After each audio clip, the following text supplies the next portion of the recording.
Now what? I've gotten very in tune where not only do I realize when I'm going to get picked, but often when, like after that last one, Andrea. So I've gotten very good at manifesting and sort of like almost like learning a cheat code. It's just so exciting. I want to share it with everyone. When I see people suffering, like, you don't have to. And the same way when someone Did you say the chill code? Cheat code. The same way when someone... It could have a better name. That would be. So it's something that I get excited about and I want to share, and my life is amazing, and people around me are constantly like, wow, your life is amazing, and I want to teach them, you can do it too. It's, and I get so excited about it. And sometimes it comes off as bragging, and sometimes it rubs people the wrong way. And I realize, okay, well, you can't fix anybody, just go, find like-minded people. You sort of have to be who you are. If you spend too much time trying to cater to the responses of others. Earlier, someone asked what's going wrong, and that is primarily it. There are so many people who want to cater to the response of others that they don't have a true guiding light of their own.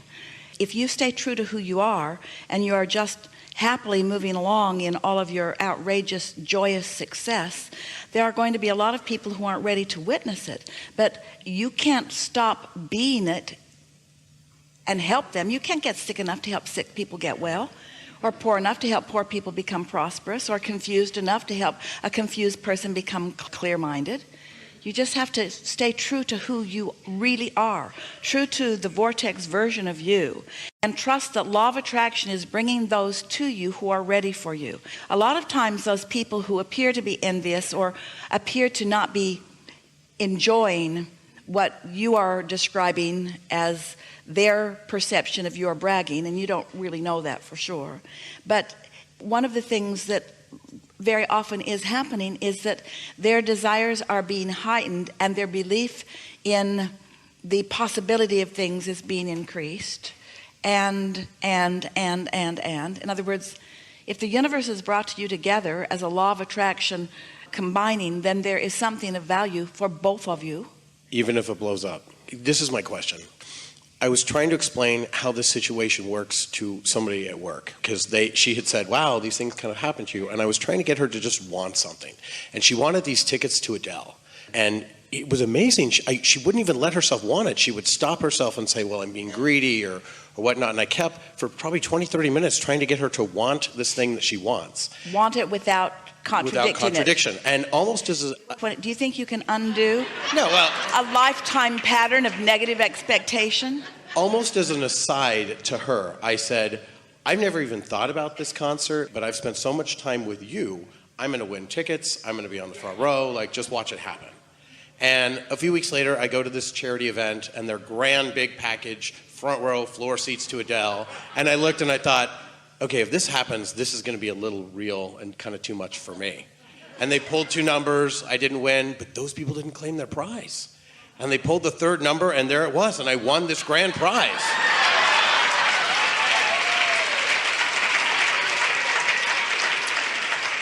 And because I had won it in such a public way, and so many people were trying to get this raffle ticket, my phone bombarded the day of the show. Who are you taking? Who are you taking? Who are you taking? Because it was this whole big package. And my heart sunk because I had gotten so busy at work, I hadn't thought about it. And I'm like, man, I'm not dating anyone. There's nowhere to go. Like, here's this amazing prize. And I wish I had a couple more months to, like, find someone. And an hour later, she goes on Twitter and for the first time ever cancels her concert, postpones it 2 months. And I thought, I got 2 months to find someone. And I started to think, man, I'm getting really good at this. So we're starting to feel like you're bragging.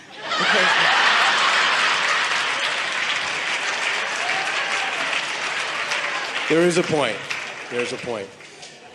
So to manifest this person, I thought about every relationship I had and that moment when it was really special. I imagine this one in particular with somebody I had just met. We were at the movies and our faces were touching. We were just so in love. And I was like, I love the way that felt. I felt it for a couple of minutes and I let it go. And then a few weeks later, I meet somebody at a Halloween party. And it starts to go pretty well. He says, hey, I want to take you to a movie. All the theaters are oversold, and there's one particular theater that had tickets to the show. It was the same one. 2 weeks later, I find myself in a theater in that same, like, oh my gosh, I like you so much. And I thought, wow, look how fast that comes. So we went to Adele. The relationship is going really well, and I had felt like perhaps he was vetted from the universe. I told him kind of that story. I said, you're literally a wish come true. Like, I wished for you, and here you are. And it was going very, very fast, and just out of nowhere, it exploded. And when I asked him what happened, it was that he perceived, not knowing about Abraham yet, that I was bragging and that I was getting excited about things that people didn't care about. And I had completely lost the ability to talk to regular people, and he saw me as a liability. And normally I wouldn't care. And normally I would be like, okay, but this was somebody that I cared about so much, and it ended our relationship. And I was heartbroken. And I was like, why would you, I thought, vet this person that I wished for and then have it blow up in my face? It made me feel like I'm too bright. It made me feel like I just want to be small. It broke my heart. And I realized there'll be another one. But Abraham, how many times can I fall on my face and fall on my face and fall on my face before? Endlessly. I don't want to try anymore. There's no bottom. There's no bottom. Next. And so just, oh well, and pick it up and try again. How do I get excited about the next one? We are enjoying this unfolding, and we are enjoying the response of the group to this unfolding. And there is so much richness and value that we can mine together. Do you want to? I'm willing to listen. I'm willing to do the work. So let's just begin by saying to you that maybe the easiest way for you to hear it is that your life is happening to you at many levels of your awareness. So there are the things that you are aware of that you want, and there are things that you are aware that people are aware of you. In other words, there's your awareness of what you want, and yours awareness of what that person's opinion of what you want is, and that person's opinion of what you want is. In other words, there are so many awarenesses going on, all revolving around you, really, around any one of you. So you are describing to us some practices of what we have been calling deliberate creation. We've had lots of conversations with lots of people over the years about exactly what you're talking about, how to get what you want, to think about it, to focus on it, to don't think contradictory thoughts about it, and watch the universe yield it. This is just Law of Attraction 101. This is just how Law of Attraction works. But there is also, and we really talked about it a lot here today, there's the awareness that you are an extension of source energy, and that source energy is holding intentions that you brought with you when you came into this body, and that you've honed from this physical life experience. And one of those intentions is you are a teacher to the very core of your being. And you understand that you can't teach with words. Words really don't mean very much. That you teach through the clarity of your example. And so through the clarity of your example, those who are ready to receive what you are exempling can receive the benefit of it. So now, here we are having a conversation with a lot of people who are learning about deliberate creation. And some of them are really at the place where they're working on some Adele tickets, or they're working on a new mate, they're working on something. And so to hear someone describe the unfolding in a way that makes their heart sing is very beneficial to them. But then it's like, and this happened, and this happened, and this happened, and this happened. And I'm riding the wave of all of that good stuff happening, because while the intentions didn't originate from my observation of something, they originated from a conversation with someone. Eventually I started manifesting things that then I began to parlay into more things, and into more things, and into more things, and into more things.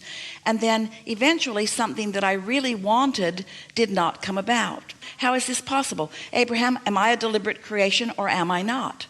The answer is, You are a deliberate creator and better at some things than others. You have more resistance within you on some subjects than others. On some subjects that you hold no resistance, things come easily. Those Adele tickets were a primary example of that. You had no resistance. You got activated through a conversation. It doesn't matter how it came about. That desire was activated within you. And because you had no resistance, the universe just yielded it to you. Not so that you could show off, not so that you could best somebody else, not because you're in any sort of competition, but because that's how it works. And so as you identify and isolate and notice the emotional components that go along with the focused components, then you come away with something that you understand. But there is a tendency to look into the manifestations for all of the answers. And that's what's tripping you up. It's almost what trips everybody up, because manifestations hardly ever hold. In other words, if you get all excited about this whatever success that you had, and that's what you give most of your undivided attention to, you're not feeding the pipeline for the things that are coming next and next and next and next and next and next and next. And there's a continual barrage of those, because nothing that you've ever created is going to stand and sustain itself. There have to be more creations in the pipeline. Your juices have to continue to flow. The way that we can speak that to you simply is someone will say to us, Abraham, I've written a magnificent book and it flowed through me and I could feel that it's inspired and it's just the best book and people are going to love it, but I can't get anybody to publish it and I'm not making any money with it yet. What should I do? And we say, write another book. Well, they don't want to write another book. They want to ride this pony further. We say, write another book. You got to keep the juices flowing, because it's the juices flowing that keep you in that place of receptiveness where you can know what your guidance is telling you and whether this impulse is something that will serve you in a positive way or will be something that will cause a negative manifestation. So now, we know we've said a lot. We're going to bring this round where it can begin to make some sense to you. So we know for sure that you know how the laws of the universe work. And when you were thinking about something to which you had no resistance, you just applied them simply and it manifested. And even your braggadocious behavior afterward was not out of sync, because that was all part of the same manifestation. In other words, Esther was about beside herself when they played what they thought was the wrong cue, when it was something that she'd been planning before she came out. That was a manifestation that was so satisfying to her, even though it was only a manifestation that was about maybe 32 seconds long in coming. It still was pleasing. So it doesn't matter how long you've been thinking about things, the universe can yield to you. The factor that is the most significant is, how much resistance do I have going on? And the simple fact of the universe is, you have way more resistance going on relative to a relationship than you do relative to some tickets that you didn't really even want or know about. Now, this is the part that is so interesting and really juicy, really satisfying, really something to sink our teeth into. Don't get too excited, because you're not going to like it. No. That's all right. Is that even though you do know how it works, and even though you often demonstrate it for yourself, you still fell back into a lackful mode, almost a whiny, complaining mode. And we don't blame you, because when you're not getting something you want, when you feel disappointed, you're disappointed. When something that you thought that you wanted came and then it didn't stick around, we understand that feeling of disappointment. But then you forgot everything you know about the laws of the universe, and you began, just in your conversation with us, plunking all kinds of engines down on the train. So here you are talking with infinite intelligence. We know this stuff. We can convey it to you through words, because we don't have any life experience that you can watch. Esther lives some life experience that we can set forth as some example, and you do too. But what's really interesting is that as we're visiting with you after the demonstration of the engine going toward desire and the engine going in opposition, still with all of that knowing, still the momentum that you had going on that subject was to plunk another engine down and another engine down and another engine down, and not really be aware that you were doing it. And this is why. It's because manifestations feel real and like they should be talked about. You feel as humans like you should objectify anything that is reality, and the reality should be examined. And that is your downfall, because when you examine the components of reality that are not pleasing you, you practice a vibrational momentum that makes it easy for you to get something that you don't care about, and difficult for you to get something that you do care about, because what you do care about, you've thought about with resistant. So much so that even though you're sitting here, you know our deal, you know what we want to hear from you, you know the words that we are looking forward to hearing from you, and yet once you got on that sort of rampage of disappointment, you could hardly stop yourself, because that's where the momentum is. That's what it Momentum is.